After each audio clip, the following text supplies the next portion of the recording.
So we've now got episode 21 of the final season of The Walking Dead. We've now got 3 episodes remaining. This episode is called Outpost 22, and if you haven't seen it yet and you don't want to get spoiled for you, do not listen to this review, because this review is going to contain full spoilers for the episode. You've been warned.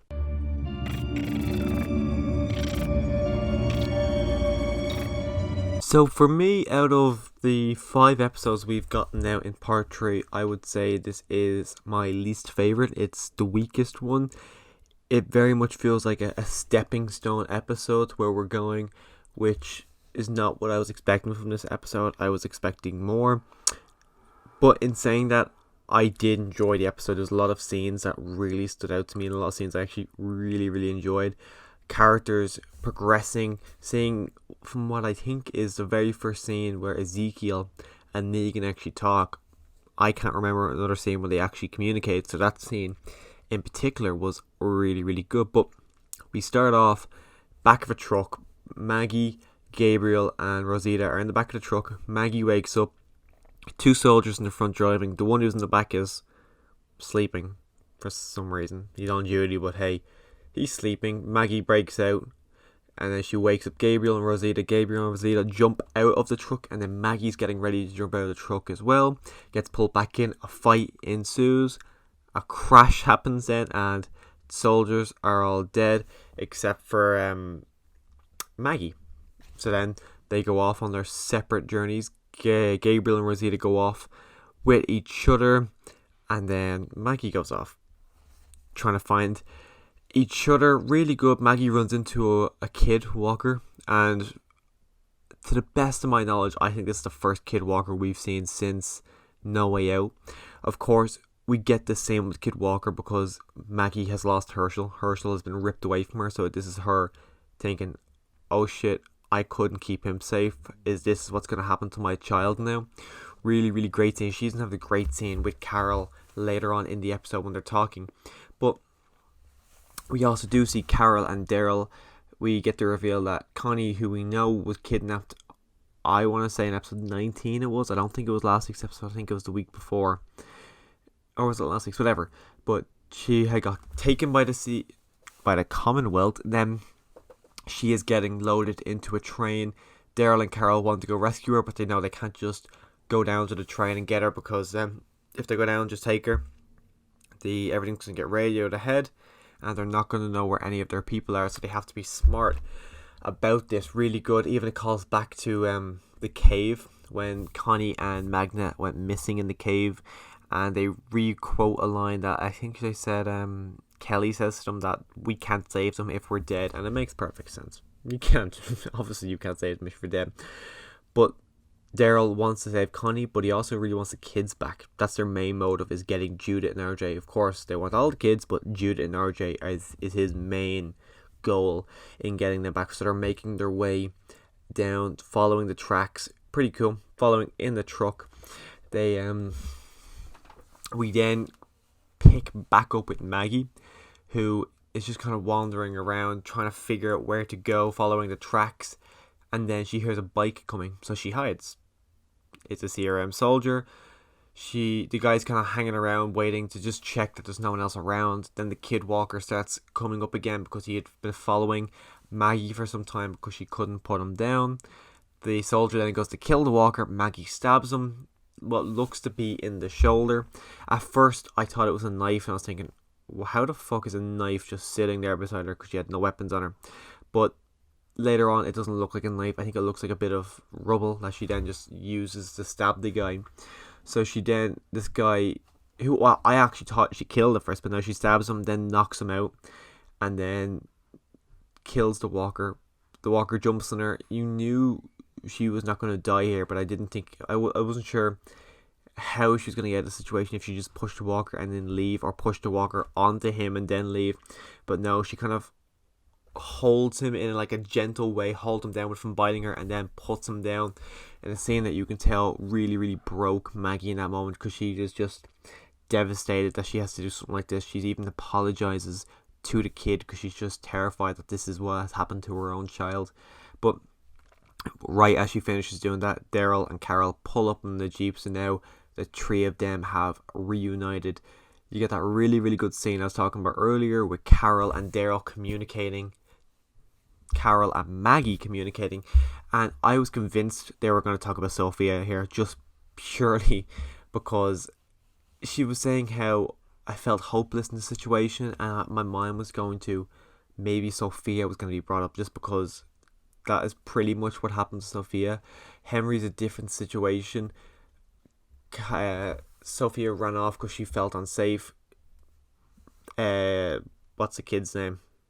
Herschel got kidnapped. Maggie couldn't do anything about it. Carol couldn't do anything about it. So I thought they were going to mention Sophia, because I can't remember the last time Sophia got mentioned. So I was kind of hoping they get a small mention there. But no, they didn't. Great scene. I actually really enjoyed the scene between them.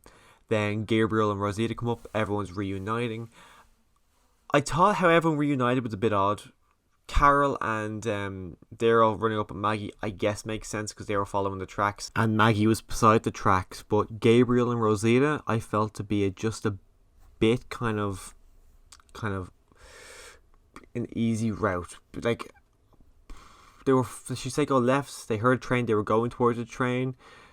But I just felt it to be very, very convenient that they all just stumbled across each other in the same location. Just very, very convenient. But it was good to have them all together. They even then we see Daryl question the guy that Maggie had stabbed in the shoulder, and then he goes, "Oh, do you want to die? Do you want to die screaming?" And then even Gabriel recognizes him, saying, "Oh, I saw you every Sunday." I'm of two minds. I'm pretty sure it's one rather than the other. I'm thinking, does he recognize him from before the apocalypse or after? Like, was he just a soldier that went to mass every Sunday? But that's what makes me think it's a bit odd. It feels like that's the obvious choice of what he means, but how long were they part of the Commonwealth where Gabriel was able to have multiple services on a Sunday where this guy would do the same thing every Sunday? It seems odd, because I'm under the impression that they were only there for like at most 2 months. So how can Gabriel recognize such a pattern with this guy if he only does it 6-7 times? Just seems very odd that, like, my mind is going to before the apocalypse, but it is quite confusing. I'm pretty sure it's Commonwealth Church, but it just feels very, very odd. Guy ends up dying. Gabriel puts him down. Then they go to the train. They set up kind of like a little heist where they break part of the train so they can't change tracks, and the train has to come to a halt. The guy the soldier who's in the front goes to go fix it. Maggie takes the are they called drivers? I don't know, whatever they're called. She takes him hostage. A massive gunfight breaks out. Pretty cool, and actually Maggie gets a pretty cool kill where Daryl and Carol were struggling to shoot this guy from afar, and then Maggie just comes up behind them and just shoots him in the back of the head. Pretty, really good scene. One of the soldiers then gets Connie, uses her as a kind of a safety blanket to try and get himself out there, pushes her to the ground, runs off. Well, he runs off, gets on a bike, and then drives off. Daryl, of course, gets on the other bike, chases him down. This scene I thought was filmed very odd, very, very shaky, and the quality compared to other scenes, I felt the camera quality really dropped in this scene. Very odd. It was very noticeable. That's why I'm mentioning it, because you can clearly tell there was a difference between the two of them. But the guy decides to, okay, I'm not going to get rid of this guy on the streets, goes into the woods, falls off the bike, and then Daryl doesn't even question the guy. He just stabs him right in the head, which I thought was quite odd, because why wouldn't you question this guy? You just stab him right in the head. They have the again, driver. I don't know what they call a train driver. They start to question him. And this was a pretty interesting scene. You see him actually kill himself. He is terrified. He says, I have a wife and children. I cannot risk them getting hurt. Carol even says, oh, we'll just hurt you.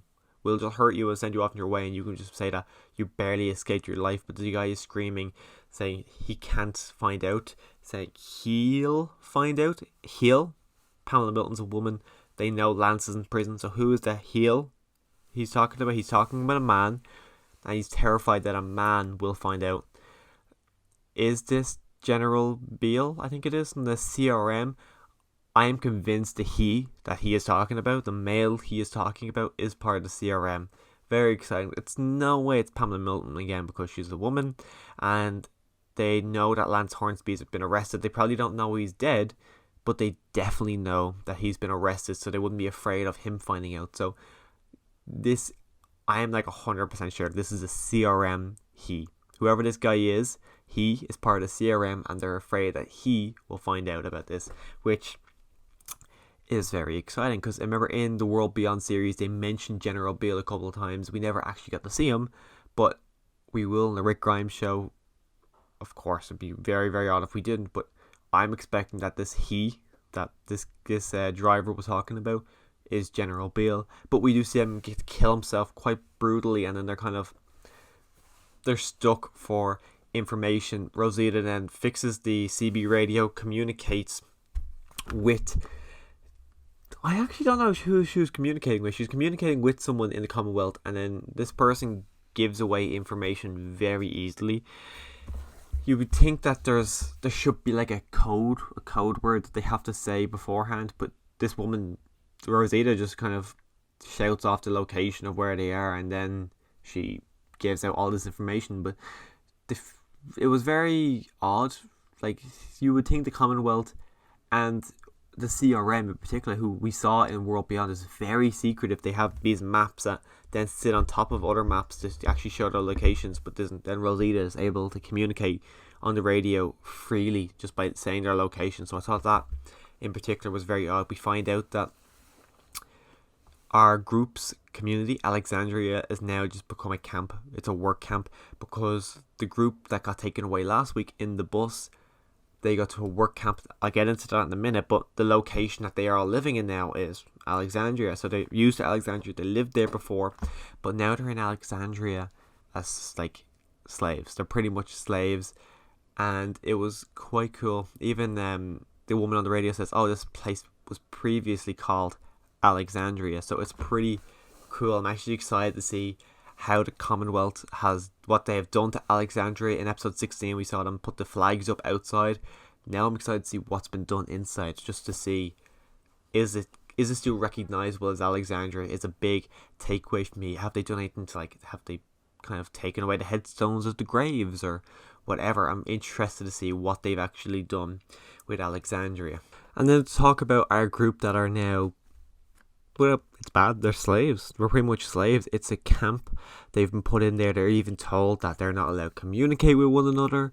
They are not allowed to address each other by their names. They don't want to be told their names. They are going to be given a number, and it's quite brutal. It's very dark, and even you can tell it's darker because comparing it to scenes with Maggie in that group, the color tone is a lot darker. It's really bleak. There's like there's no color at all there, and it's a depressing feel, and it's really, really good, especially because there's a great scene with Ezekiel and Negan, which, as far as I know, is the first scene they've ever had together. And Negan saying how we need to make this place, we need to have a kind of an uprising. He says these people are leading by fear. I know fear. I know how to lead by fear. But what these people actually need is hope. Our group needs hope that they can get out of this situation. I can't give them hope. You can. King Ezekiel is one of those characters that I and most people have been assuming for quite a while now, going into at the start of season 11, midway through season 10, that in the comic books Rick gives a massive speech about the Commonwealth, and that's what kind of changes everything over. And I and most people were expecting Ezekiel to be that person, because he's the only other person in the show who's can do those big speeches. So I've been expecting Ezekiel to do it, and what Negan says here very much makes me think Ezekiel will be the one to kind of take Rick's comic counterpart. I can't see the storyline going exactly the way it did in the comics, if you've read the comics, obvious reasons, but I can see him being the one to give a big speech that does the uprising for the Commonwealth. Great scene, and it's good. Negan says something that says, I'm going to do something that's going to give you the tools to do this, and I want you to know that once I do this, I'm not expecting that I'll be able to leave here. And that scene would hold a lot more weight if we didn't know that Negan already had a spin-off coming. So we know Negan's safe. It's not like they're just kind of lying to us in the comic books that we didn't know it was ending. They do it. Then all these fake. I think the next 4 or 5 issues they released the covers of it, so we thought all this is coming. Turned out to be fake, but I can't see that being the case for the Negan spin-off because they're done filming, so it's not like they're lying about that. So that's kind of disappointing because it's quite a good scene, and I felt like it'd be a lot more impactful if we knew, or if we didn't know, he was getting his own spin-off. It reminds me of the original finale for season 10 when Carol looks like she's going to jump off the cliff with all those walkers and Alpha's mask. We had got the announcement a couple weeks prior to a Daryl and Carol spin-off show. That would have been really, really going, oh crap, are they? Like, my mind would have been, oh shit, is this the end of Carol? Because the end of season 10, she would have been doing it for 10 years. It would have been like, okay, that's fair enough, she wants to leave. But because we knew about that spin-off, it really threw us off, and now this is the exact same things will happen here. And I'm of two minds where I hope they don't kind of do the whole scene that makes us think Negan's going to die here, just to kind of fake us out, because we know he's safe, we know he's getting a spin-off. So whatever they do to try and make us believe that he's dead there, we can't fall for it because we know there's a spin-off coming. Annie, his wife, I think she might die in this series. I don't know, but I want to see Negan reunite with her. I want Negan to see his wife again. I want Negan to get to meet his kid. But I feel like it's too good to be true. And because I know he's not going to be the one to die, I think she'll be the one to die. We've got 3 episodes left, and I don't know where it's going. This is the first time in The Walking Dead's history that I didn't know where it was going. Because the Commonwealth storyline is very, very different than it was in the comic series. At least with the Whisperers, when they got introduced, you knew they were building up to the Pikes. And then once after that, you knew they were building up to, thought they were building up to the Walkers invading Alexandria and No Way Out Part 2 on a massive scale. They remixed it slightly where they were into a factory building, but you could always tell where they were going. Here, I don't know where they're going, because we're not going to have the same comic book ending as this, or we're not going to have the same ending as the comic book. And it's just really, really interesting to go, wow, where the hell is this going? Like, I have people in work asking me going, oh, do you know where it's going? I'm like, no, it's actually very different than the comic book series, so I really have no idea where all this is going. So I'm right there with everyone else, and it's very exciting to see where this is all going to go. We've got 3 episodes left. My death predictions as of now are Negan's wife Annie, I think Ezekiel's going to die, and Rosita. We see in the preview Eugene's court case. I don't think Eugene's going to die. I'm pretty sure Eugene and Rosita have seen each other for the last time, so I'm guessing Rosita. So Rosita, Ezekiel, and Annie, they're my 3 standout deaths. Aaron, for a while there, I thought he was going to die. We haven't seen Aaron in 2 episodes. He hasn't very much been a prominent character in part 3, so I'm of the mind that Aaron's going to be safe, and I'm praying Aaron's going to be safe because I really, really like his character, and I don't want his story to end here. I'd love to see him pick up one spin-off, so hopefully we'll get some there. He'd be cool in the Daryl spin-off. Him and Daryl going off, they were really cool when Aaron first got introduced. Him, Daryl, and his husband Eric had a great relationship between them, so I'd love to see those 2 work together. So who knows where it's all going to go. If you want to hear my thoughts on the remaining 3 episodes of The Walking Dead, click that subscribe button.